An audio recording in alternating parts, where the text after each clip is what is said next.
Si vous n'avez jamais vu de zélote dans l'évangile, parce que le véritable zélote, ce n'est pas notre frère Serge. Moi, je suis un premier zélote. Parce que j'ai donné la définition de ces zélotes-là. Nous sommes des hommes qu'on a déjà tués depuis longtemps.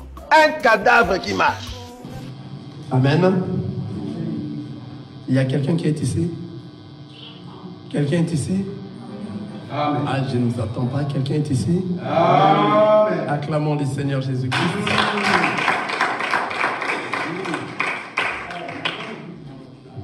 Genèse chapitre 8.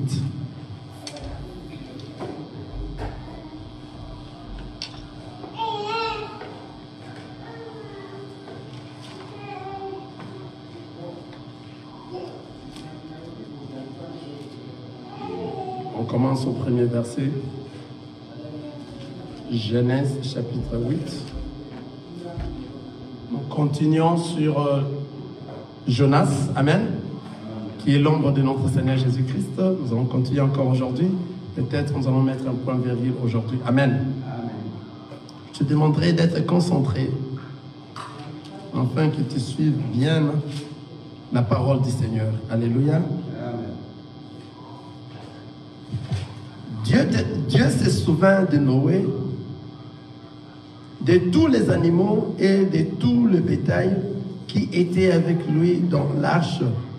Et Dieu fit passer un vent sur la terre et les eaux s'apaisèrent. Les sources de l'abîme et les écluses du ciel furent fermées.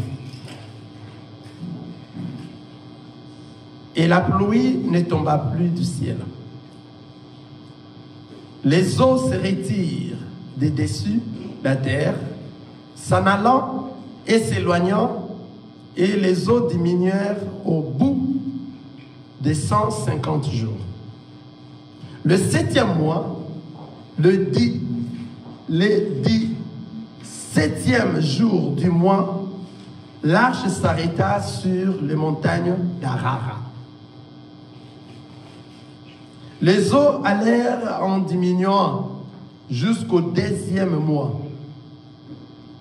Le 10e mois, le premier jour du mois, apparurent le sommet des montagnes. Au bout de 40 jours, Noé ouvrit la fenêtre qu'il avait faite à l'arche et lâcha les corbeaux qui sortit, partant et revenant, jusqu'à ce que les eaux eussent séché sur la terre. Il lâcha aussi la colombe pour voir si les eaux avaient diminué à la surface de la terre. Mais la colombe ne trouva aucun lieu pour poser la plante de son pied. Et elle revint à lui dans l'arche, car il y avait des eaux à la surface de toute la terre.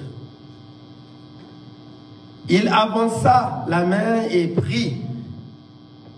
Et il avança la main, la prit et la fit rentrer auprès de lui dans l'arche. Il attendit encore 7 autres jours et il lâcha de nouveau la colombe hors de l'arche. La colombe revint à lui sur le soir, et voici une feuille d'olivier arrachée était dans son bec.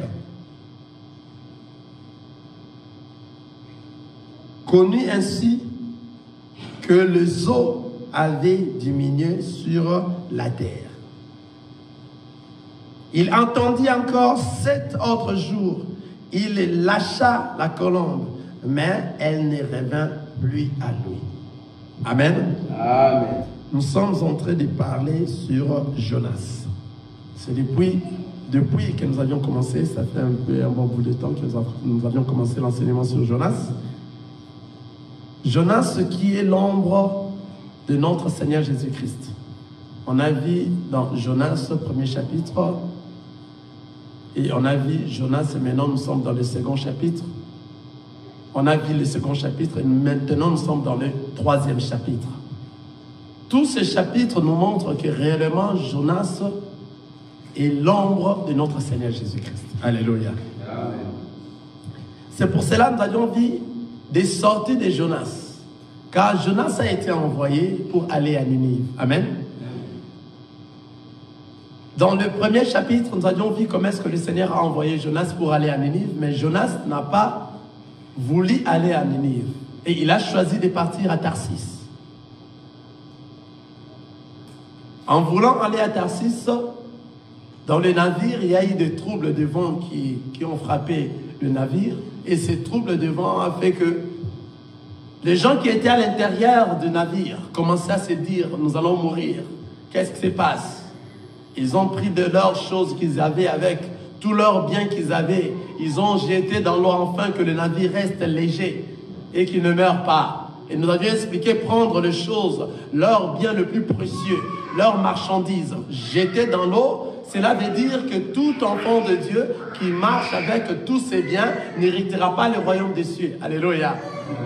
C'est-à-dire les biens, ce sont les péchés que toi tu ne veux pas quitter. Pour hériter le royaume des cieux, nous avions parlé l'autre fois, il faut prendre tous tes biens et le jeter. Donc quitter dans les péchés, laisser les péchés. C'est ainsi que toi tu redeviendras libre. Alléluia. C'est de la même manière que les gens ont pensé prendre tous leurs biens et jeter afin qu'ils sauvent leur vie.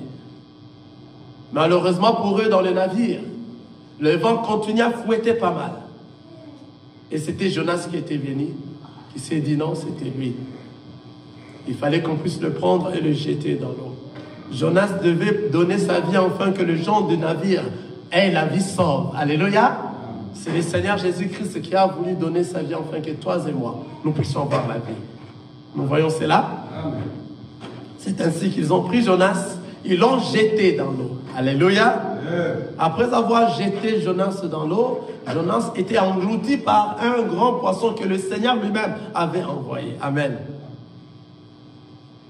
Jeter Jonas dans l'eau, c'est prendre le Seigneur Jésus-Christ, le clouer sur la croix. Alléluia.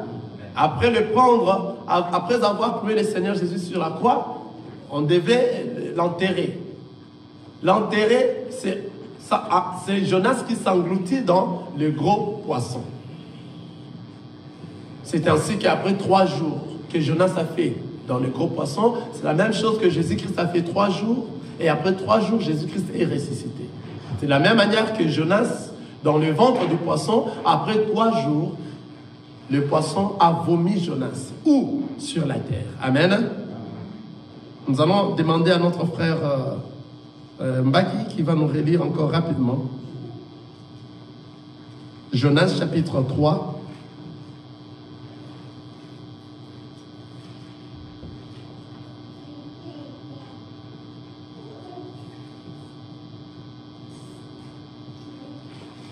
Jonas chapitre 3. Tu nous lis le premier verset. Tu peux nous lire Jonas chapitre 2, la dernière verset. Après tu continues Jonas chapitre 3, le premier verset. Chapitre 2, le dernier verset. L'Éternel parla au poisson et le poisson vomit Jonas sur la terre. Tu t'arrêtes un peu là-bas. L'Éternel parla au poisson et le poisson vomit Jonas sur la terre. Nous avions expliqué, vomir Jonas sur la terre, que cela la terre représente pour nous aujourd'hui. La terre représente dans la révélation Israël. Donc c'est-à-dire le Seigneur Jésus-Christ, lorsqu'il est ressuscité où? En Israël. Quelqu'un voit ça? Parce qu'il y a des pasteurs que j'entends déjà prêcher sur Jonas. Ils disent que Jonas, le poisson avait vomi Jonas à Ninive. Ce qui prouve que le poisson n'avait pas vomi Jonas à Ninive, notre frère Mbak va nous lire encore le livre de Jonas, chapitre 3, le premier verset. La parole de l'Éternel fut adressée à Jonas une seconde fois en ces mots. Lève-toi, va à Ninive, la grande ville, et proclame-y la publication que je t'ordonne. Amen. Tu t'arrêtes un peu là-bas. La parole de Dieu se fit à Jonas pour la seconde fois. La parole de Dieu, l'éternel Dieu, vient parler encore à Jonas pour la seconde fois, de se lever et puis de partir où? En Nénive. Si réellement le poisson avait jeté déjà Jonas en Nénive, est-ce que Jonas, le Seigneur, allait encore le ramener, le rappeler pour l'envoyer encore à Nénive? Est-ce que nous sommes ensemble? Je veux que vous soyez là avec moi. Amen. Si réellement Jonas, le grand poisson, avait vomi Jonas à Nénive, est-ce que le Seigneur allait encore envoyer Jonas d'aller à Nénive? Non. Non. C'est-à-dire Jonas a été vomi par le poisson sur la terre. Et la terre représente Israël. C'est ce que le Seigneur Jésus-Christ, après être crucifié, il a été enterré. Après 3 jours, il est ressuscité. Où? En Israël. Quelqu'un comprend ça? C'est pour cela, pour la seconde fois, le Seigneur est venu encore dire à Jonas, afin qu'il puisse l'envoyer où? À Nénive. Et nous avions vu, le premier venu de notre Seigneur Jésus-Christ, il est venu chez les siens, mais les siens ne l'ont pas reçu. Il est venu en Israël, Israël l'a tué. Alléluia. Il devait maintenant, après la résurrection, le Seigneur est vivant. Il a marché encore avec les apôtres pendant combien de jours? 40 jours. Et il a dit aux apôtres que moi, il faut que je m'en aille, afin que je puisse vous envoyer quoi? Le Saint-Esprit. Donc, c'est-à-dire, l'Église, les apôtres qui étaient là correspondaient à l'Église aujourd'hui. C'est-à-dire, le Saint-Esprit qui devait être envoyé devait maintenant venir où? En Nénive. Nénive qui représente le peuple et les nations et les langues.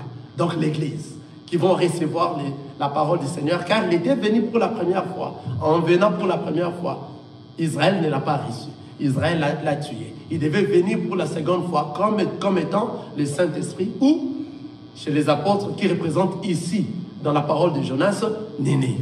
Vous comprenez? C'est la deuxième sortie de notre Seigneur Jésus-Christ. C'est ainsi que nous avions pris le livre de Genèse.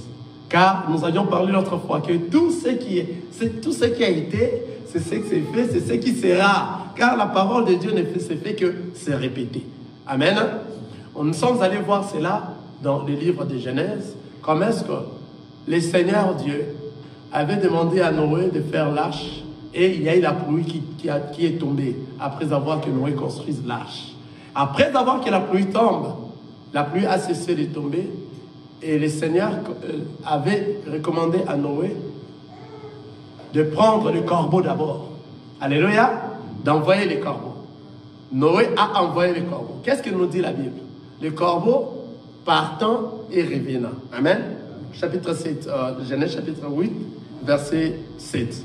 Il lâcha les corbeaux qui sortit partant et revenant jusqu'à ce que les eaux eussent séché sur la terre. C'est-à-dire le corbeau, un seul corbeau, qu'on les lâchait, qu'il partait et puis revenir. Alléluia. Le travail des corbeaux, nous avions dit l'autre fois, partir et revenir, ce sont les apôtres, ce sont les prophètes qui venaient avant que le Seigneur Jésus-Christ vienne.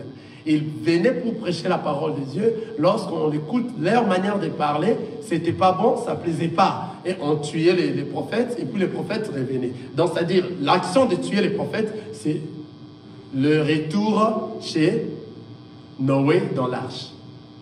Noé envoyé, il partait et revenait. Donc les corbeaux partaient et revenaient. Donc les prophètes que le Seigneur Dieu envoyait pour parler de Jésus-Christ, ils partaient, ils étaient tués, après ils revenaient. Donc après qu'ils partent, ils doivent être tués, après ils revenaient. Le Seigneur Dieu avait d'abord envoyé les prophètes. C'est pour ça que la Bible nous dit en plusieurs fois et en plusieurs manières que le Seigneur nous a enseigné par les prophètes. Aujourd'hui, dans les temps de la grâce, il nous enseigne par le Christ, le Seigneur Jésus-Christ. Amen. C'est comme ça que le corbeau partait et revenait. Partant et revenait. Et après, le Seigneur maintenant a choisi la colombe. La colombe qui représente le Seigneur Jésus-Christ lui-même. Pourquoi? Parce que nous avions lu dans le livre de Matthieu, chapitre 8, le verset 20, j'espère. Notre frère Mba qui va nous dire ça. Matthieu chapitre 8, le verset 20.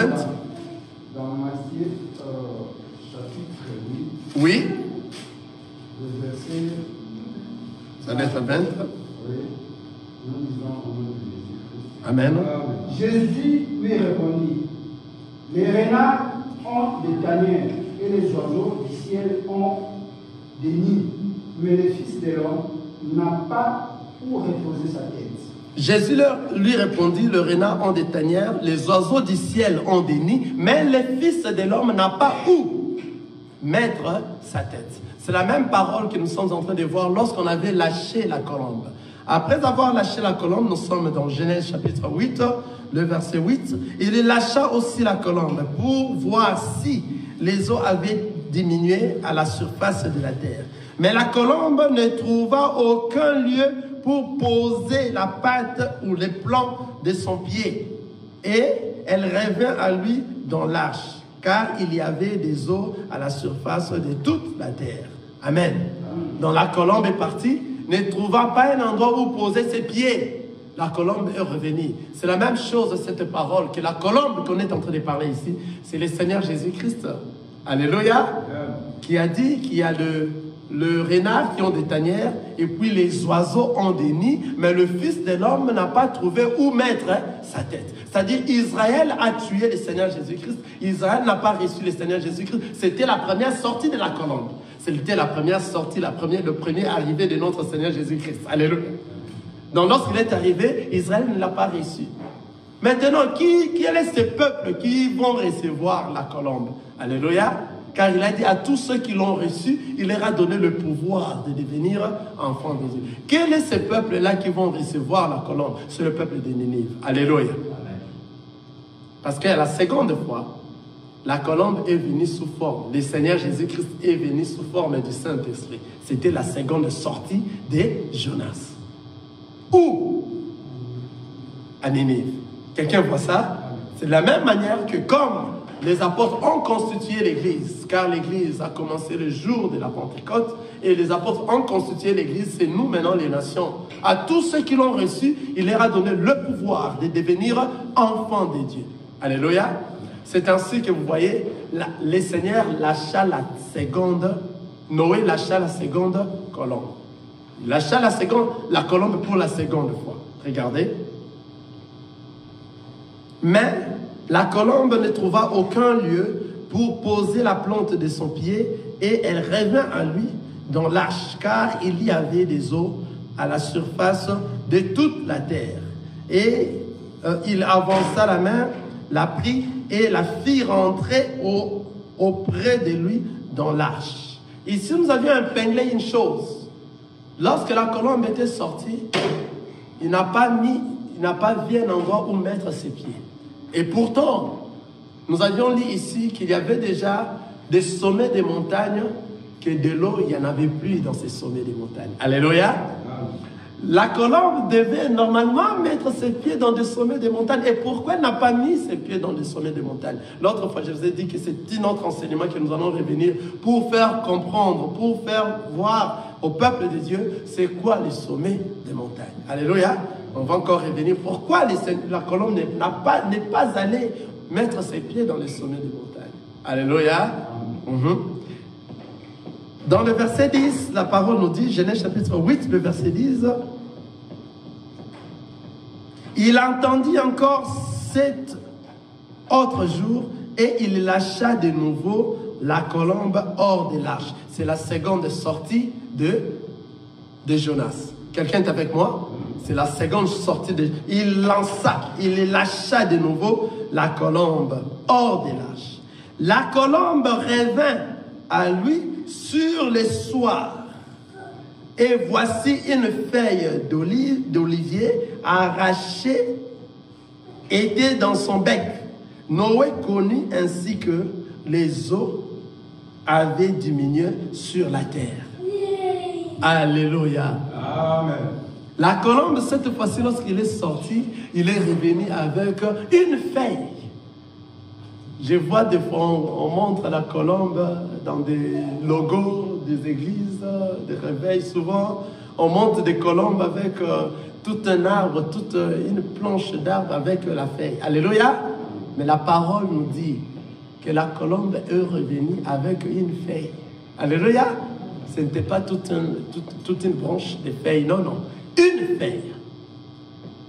C'est-à-dire, cette sortie de la colombe a quand même eu un endroit où il a mis ses pieds et il a arraché une feuille. Alors, la feuille sur laquelle la colombe avait arraché, réellement, cette feuille était au-dessus de l'arbre. Quelqu'un comprend? Car nous sommes de l'arbre. Et cet arbre que nous sommes, il y a deux parties dans cet arbre. Il y a la partie inférieure et la partie supérieure de l'arbre. La partie supérieure, c'est cette partie-là qui va bénéficier l'enlèvement. Et la partie inférieure, c'est cette partie-là qui va rater l'enlèvement. Je suis en train de parler de la Vierge folle et de la Vierge sage. Amen. Parce que lorsque la colombe est partie, en réalité, la feuille que la colombe a soutirée, c'était la feuille qui était au-dessus de l'arbre, sûrement que l'eau commençait à diminuer. Amen. Mais l'eau n'a pas atteint le bas. Donc, c'est-à-dire, cet arbre, il y a eu une partie que l'eau a cédé, il n'y avait plus l'eau, et il y avait eu une partie que l'eau a été encore. C'est pour cela que la colombe n'a pas pu descendre en bas pour prendre des choses à manger ou bien ramasser quelque chose. Il a ramassé les feuilles qui étaient au-dessus. Quelqu'un me comprend? Quelqu'un me comprend? Donc, nous sommes en train de parler de la Vierge folle et de la Vierge sage. Et nous sommes en train de parler du second arrivée de notre Seigneur Jésus-Christ sous forme du Saint-Esprit. Lorsque le Saint-Esprit est descendu au peuple d'Israël et aux apôtres, les apôtres sont considérés comme l'Église, comme toi et moi, nous sommes les corps. Le Saint-Esprit est descendu afin qu'il nous fasse discerner le bien et le mal et qu'il puisse nous conduire jusqu'au jour de l'enlèvement. Quelqu'un voit ça? Donc, lorsque la colombe est revenue pour la seconde fois, il est venu prendre une feuille. Cette feuille-là, c'est toi et moi, c'est l'enlèvement. Quelqu'un voit ça? Il a pris cette feuille, il a ramené ça où? Dans l'arche. La colombe. La seconde sortie de la colombe, c'était pour le peuple de Ninive. Le peuple de Ninive, c'est toi et moi. C'est nous qui bénéficions de cela, car Israël avait rejeté la colombe. Israël avait rejeté le Christ. Maintenant, nous, à tous ceux qui l'ont reçu, il leur a donné le pouvoir de devenir enfants de Dieu. La seconde sortie de la colombe a ramené une feuille. Cette feuille que la colombe a ramenée, c'est la Vierge sage. Qui est cette Vierge sage? La Vierge sage, c'est celui qui avait les réserves d'huile. Car tous ces deux vierges étaient des vierges. Le Vierge sage et la Vierge folle. Les deux étaient des vierges. Les deux ont fait marche ensemble. Dans les chantiers, les deux avaient de la lampe. Et dans leur lampe, il y avait de la lumière à l'intérieur. Mais il y a eu quelque chose qui les a différenciés. C'était la réserve d'huile. La Vierge sage avait de la réserve d'huile et la Vierge folle n'avait pas de la réserve d'huile.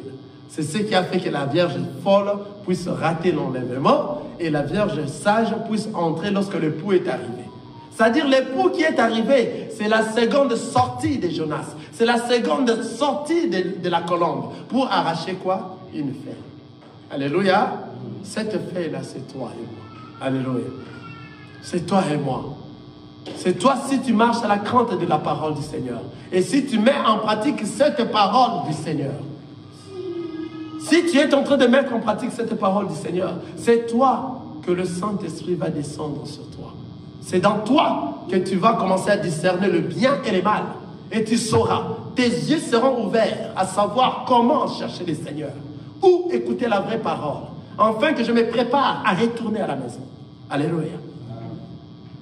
Si cette feuille-là est toi, c'est-à-dire toi, tu es le corps que le Seigneur Jésus-Christ est venu chercher, l'Église. Car la parole nous dit à tous ceux qui l'ont reçu, à tous ceux qui croient en son nom, il leur a donné le pouvoir de devenir enfants de Dieu, lesquels sont nés ni de la chair, ni de la volonté des hommes, ni... Nous comprenons cela. Donc ce sont que ceux-là à qui le Seigneur avait déjà choisi depuis avant la création. Ce sont que ceux-là qui vont comprendre la parole du Seigneur. Et ils vont suivre cela. C'est ainsi que Jonas était sorti pour la seconde fois pour aller à Ninive. Lorsque maintenant Jonas est sorti pour aller à Ninive, nous allons lire ça. Arrivé à Ninive, qu'est-ce qui se passe à Ninive? Jonas, chapitre 3. Notre frère Mbaki peut nous les relire rapidement. Jonas, chapitre 3, vous commencez au premier verset.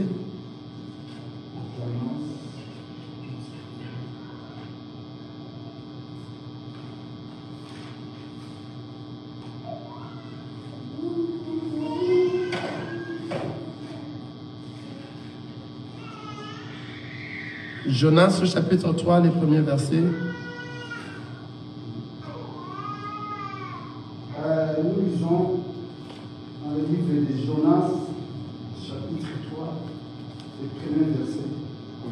La parole de l'Éternel fut adressée à Jonas une seconde fois en ces mots. Lève-toi, va à Ninive, la grande ville, et proclame-y la publication que je t'ordonne. Et Jonas se leva et alla à Ninive selon la parole de l'Éternel. Or, Ninive était une très grande ville de 3 jours de marche. Jonas fit d'abord la ville une journée de marche. Il criait et disait encore 40 jours, et Ninive est détruite. Les gens de Ninive crient à Dieu, ils publièrent un jeûne et se revêtirent des sacs, depuis le plus grand jusqu'au plus petit. La chose parvint au roi de Ninive et se leva de son trône, ôta son manteau, se couvrit d'un sac et s'assit sur les cendres. Et il fit faire dans Ninive cette publication par ordre du roi et de ses grands. Que les hommes, le bête, le bœuf et le brebis ne goûtent de rien, ne pèsent point et ne boivent point d'eau. Que les hommes et les bêtes soient couverts de sacs, qu'ils crient à Dieu avec force, qu'ils reviennent tout de leurs mauvaises voies et des actes de violence dont leurs mains sont coupables. Qui sait si Dieu ne reviendra pas et ne repentira pas, et il ne renoncera pas à son ardente colère, en sorte que nous ne périssions point. Puis il agissait ainsi et il revenait de leur mauvaise voie. Alors se repentit du mal qu'ils avaient résolu de leur faire et il ne le fit pas. Amen. Nous sommes en train de voir comment est-ce que Jonas est allé maintenant pour la seconde fois où à Ninive. Maintenant, Ninive, c'est là où nous avions dit que c'est toi et moi, c'est le peuple, les nations et les langues. Alléluia. Nous allons démontrer ici réellement que Ninive, c'est toi et moi, dans la parole de Dieu. Et comment est-ce que c'était passé? Qu'est-ce qu'avait fait Jonas? Alléluia. La parole nous dit que la parole de l'Éternel fut adressée à Jonas une seconde fois en ces mots. Lève-toi, va à Ninive, la grande ville, et proclame-y la publication que je t'ordonne. Et Jonas se leva et alla à Ninive selon la parole de l'Éternel. Or, Ninive était une très grande ville de 3 jours de marche. Quelqu'un voit ça? Ninive était une grande ville de 3 jours de marche. Jonas fit d'abord dans la ville une journée de marche. Il cria et disait encore 40 jours et Ninive est détruite. Les gens de Ninive crurent à Dieu. Ils publièrent un jeûne et se revêtirent des sacs depuis le plus grand jusqu'au plus petit. Suivez très bien la parole du Seigneur. La parole nous dit ici, et Jonas se leva et alla à Ninive selon la parole de Dieu. Or, Ninive était une très grande ville de 3 jours de marche. Mais regardez, Jonas fit d'abord dans la ville une journée de marche. Il criait et disait encore 40 jours. Pour évangéliser à Ninive, suivez-moi très bien. Pour évangéliser à Ninive, il fallait que Jonas marche pendant combien de jours? 3 jours.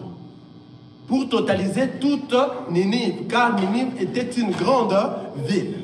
Mais la parole nous dit, Jonas a fait d'abord qu'une journée et il a évangélisé, il a crié pendant toute une journée. Alléluia. Donc c'est-à-dire, lorsque le prophète était venu, ils ont prêché la parole. Le peuple d'Israël n'a pas écouté cette parole.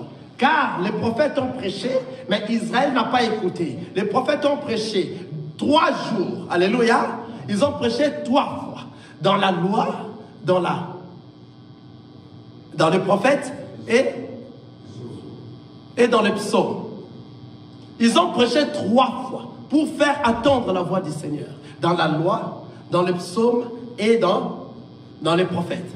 Or, Jonas, pour parcourir la ville, il devait parcourir la ville pendant 3 jours pour avoir prêché toute l'entièreté de la ville. Mais la parole nous dit que Jonas n'a prêché qu'une seule fois. Alléluia, qu'une journée. Car nous sommes le peuple qui écoute qu'une seule fois. Nous ne sommes pas le peuple qui écoute 3 fois. Lorsque Jonas a évangélisé une seule journée, et cette évangélisation de Jonas a parcouru toute la ville. Et toute la ville se sont repentis et ils ont pris des décisions pour se repentir. Quelqu'un est avec moi? Amen. Le peuple d'Israël, dans la loi, le peuple d'Israël, on les a parlé dans la loi, dans les psaumes et dans les prophètes. Mais ils n'ont pas écouté, ils n'ont pas compris. Mais Jonas, lorsqu'il est venu, il a prêché qu'une seule jour. Alléluia, qu'une journée. C'est-à-dire le Seigneur Jésus, lorsqu'il vient auprès de son peuple, il est la 4e personne qui vient après la loi, le psaume et les prophètes. C'est le Seigneur Jésus qui est venu une seule fois. Il prêche auprès de son peuple et son peuple va l'écouter. Toi, tu es le peuple des temps de la grâce. Tu es le peuple qui complète, qui va compléter les corps afin que nous soyons enlevés. Tu es celui qui est en Ninive. Tu es celui qui est le peuple des nations, les langues. Celui à qui a reçu le Seigneur Jésus-Christ. Car le Seigneur Jésus-Christ, ici dans ce temps de la grâce, il va prêcher qu'une seule fois. Et le peuple du temps de la grâce n'écoute qu'une seule fois après avoir été prêché. Alléluia. C'est pour cela que Jonas n'a utilisé qu'une seule journée. Après avoir que Jonas prêche une seule journée, toute la ville. Or, il devrait normalement parcourir 3 jours. Alléluia. Les 3 jours qui devaient être prêchés n'a été prêché par une seule jour. Quelqu'un voit ça? Parce que les 3 jours, c'est les psaumes, le prophète et la loi. Les prophètes ont prêché dans le temps de la loi. Ils n'ont pas écouté cela.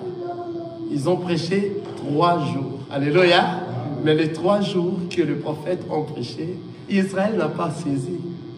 Mais une journée seulement, lorsque Jonas est venu, le Seigneur Jésus-Christ est venu auprès de son peuple. Après avoir prêché, regardez ce que nous dit la parole de Dieu. Regardez. Après avoir que Jonas prêche la parole du Seigneur, regardez. Jonas fit d'abord dans la ville une journée de marche. Il criait et disait, encore 40 jours et Ninive est détruite. Pourquoi 40 jours? Alléluia.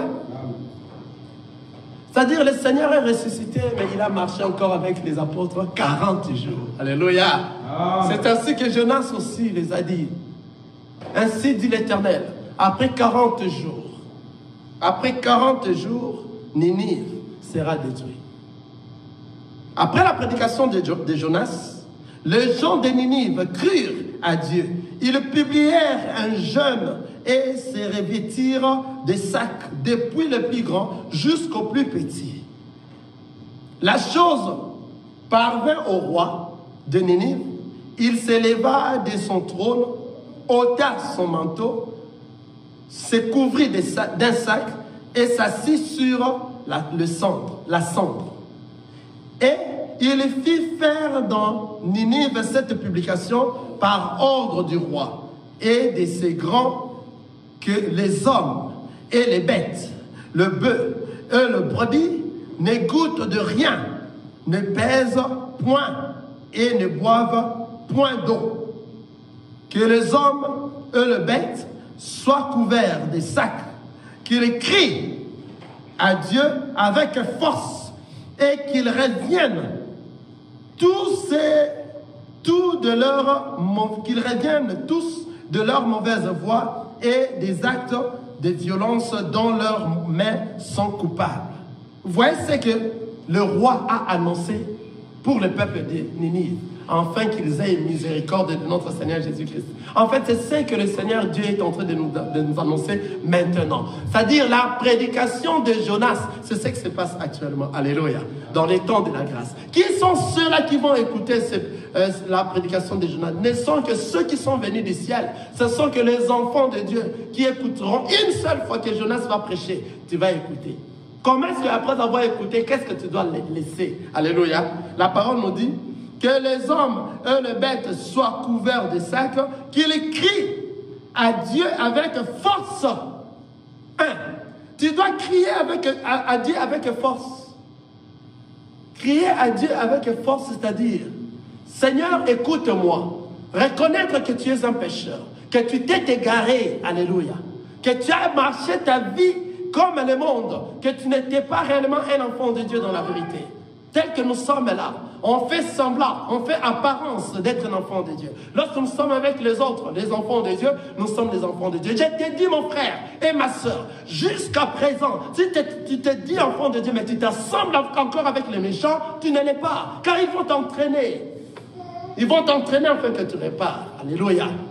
Un enfant de Dieu ne s'assemble plus avec le méchant. Il ne s'assemble plus avec le bourreau. Il part pour prêcher la parole de Dieu. Mais il y a de ceux-là qui se disent enfants de Dieu, mais ils ont encore des amis. Des amis vraiment de dedans. De ceux-là qui coopèrent tout. Donc, c'est-à-dire, ce sont de ceux-là qui font semblant. Ils font l'apparence d'être un enfant de Dieu, mais ils ne le sont pas. En réalité. Parce que le Seigneur a dit ici, le roi a dit à tout le peuple de crier à Dieu, encore beaucoup plus fort, de tous ceux qui ont fait du mal, afin qu'ils puissent renoncer à tous ces mal, comme nous dit la parole. À tous ceux qui vont avouer ces transgressions et les délaissent, le Seigneur lui accordera miséricorde. Donc, c'est-à-dire, avant que le Seigneur puisse revenir, se repentir de tout ce qu'il avait dit à Ninive, il fallait que le peuple de Ninive prenne conscience que réellement nous avions péché. Mais bien aimé, si tu n'as pas encore pris conscience que toi tu pêches, que tu es dans l'égarement, que tu ne te sens pas enfant de Dieu, si tu n'as pas encore mis conscience dans toi que tu dois entrer en profondeur et crier auprès du Seigneur, sache que tu ne fais rien, même si tu viens à l'église, même si tu t'assis là-bas, même si nous sommes là, on prêche, on parle de quoi? Du Seigneur. Même si tu es un homme de Dieu, même si tu ne te dis pas, mais si tu n'as pas encore pris conscience, il n'y a rien qui va aboutir dans toi. Parce que le Seigneur Dieu a envoyé le Saint-Esprit afin qu'il ramasse que les enfants de Dieu qui vont retourner. C'est-à-dire, la feuille que la colombe avait coupée, c'est tout un corps, une partie du corps. Car il y a deux parties, comme je viens de le dire, la Vierge folle et la Vierge sage. Précipite-toi être une Vierge sage. Alléluia. Si toi tu te laisses, parce que ce n'est pas facile. Lorsque Jonas est venu prêcher, il prêchait la parole du Seigneur. Il parlait de la part du Seigneur. Si le peuple de Ninive n'avait pas entendu cela, ils allaient être frappés. Alléluia. Mais qu'est-ce qu'a dit le peuple d'Israël, de Ninive? Qu'est-ce qu'a dit leur roi? Le roi les a dit ceci: que les hommes et les bêtes soient couverts des sacs. Regardez, d'abord, avant qu'ils soient couverts des sacs, la chose parvint au roi de Ninive, et il s'éleva de son trône, ôta son manteau, se couvrit d'un sac et s'assit sur la cendre. Je remonte encore, le verset 5. Les gens de Ninive crurent à Dieu, ils publièrent une jeûne et se revêtirent de sacs depuis le plus grand jusqu'au plus petit. Les temps que les gens de Ninive ont décrété un jeûne, c'est ce temps que nous sommes, c'est le temps de la grâce. Quelqu'un est avec moi? C'est pendant ce temps de la grâce que nous décrétons un jeûne. Et ce jeûne-là, c'est pour se révolter en fait de tous les mal que nous sommes en train de faire. Alléluia. C'est pour se révolter de tous les mal. Et ces jeunes-là vont nous pousser à faire quoi? Le roi a dit quoi? Que les hommes et les bêtes soient couverts de sang, qu'ils crient à Dieu, que tout le monde crie à Dieu avec force et qu'ils reviennent de toutes leurs mauvaises voies et des actes de violence dont leurs mains sont coupables. C'est-à-dire, tout enfant de Dieu qui s'est dit enfant de Dieu dans la vérité, tout celui qui s'est dit enfant de Dieu dans la vérité, tu n'es pas caché. Tu n'es pas caché de Dieu. L'œil du Seigneur te voit et te contrôle. Tout ce que tu fais, même dans l'obscurité, il te connaît. Si le Seigneur dit ceci, si la parole de Dieu dit ceci,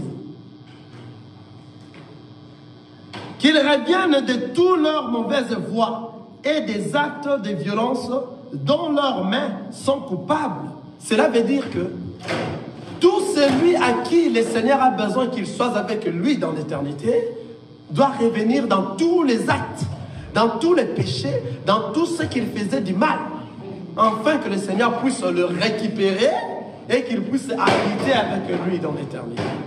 Celui qui ne revient pas, alléluia, celui qui ne va pas revenir de tous ses actes, le Seigneur ne va pas les récupérer.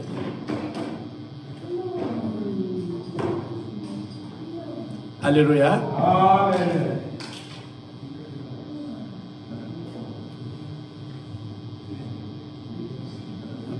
Na pusani liboso na yo ekimelo na ngai Yesu Kristo mobateli na ngai se yo Masia nati motema epai na yo natomboli maboko kongumba mbela yo sembola loboko na bomoi. Merci, tout ce que tu fais de nous est bon. Que ta gloire continue à se manifester. Alléluia, Seigneur Jésus. Alléluia. Amen. Amen. Nous acclamons le Seigneur Jésus. Acclamons le véritable Dieu, le roi des rois, le créateur du ciel et de la terre. C'est lui qui est en contrôle de toutes choses. Alléluia. Amen. Le Seigneur, il est grand, le plus grand de toutes choses. Lorsqu'il est avec nous, il se manifeste aussi. Il doit se manifester au milieu de ses enfants, afin qu'ils se fassent voir que je suis avec vous. Alléluia. Amen. Il ne donne jamais la honte à ses enfants. Amen. Alléluia. Amen. Il est le roi des rois. Donc voici, nous allons clôturer pour aujourd'hui. Nous sommes presque à la fin. Et nous allons peut-être continuer dans l'enseignement le dimanche prochain. Le temps pour nous de causer un peu avec la sœur après le culte. Amen. Amen. Nazakomata ngai, nazakomata ngai, nga nazakomata.